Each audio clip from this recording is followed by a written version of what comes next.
மக்கள் எதிர்பார்க்கும் வகையில் ஜனரஞ்சகமான படங்களை பெறும் வெற்றி படங்களையும் உருவாக்குவதில் கைதேர்ந்த தயாரிப்பு நிறுவனங்கள் சி.வி.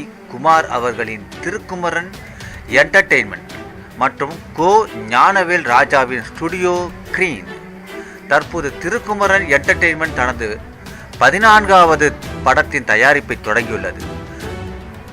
சூதுகவும் வெற்றி படத்தை இயக்கிய நலன் குமாரசாமி இப்படத்தை இயக்குகிறார். இன்னும் பெயரிடப்படாத இப்படத்தை ஸ்டுடியோ கிரீன் நிறுவனம் வழங்குகிறது. விஜய் சேதுபதி கதாநாயகனாகவும் மடோனா கதாநாயகியாகவும் நடிக்கிறார். மற்றும் பலர் நடிக்கும் இப்படத்தில் சமுத்திரகனி முக்கிய கதாபாத்திரத்தில் நடிக்கிறார். சந்தோஷ் நாராயணன் இசையமைக்க லியோ ஜான் பால் பட தொகுப்பை மேற்கொள்கிறார்.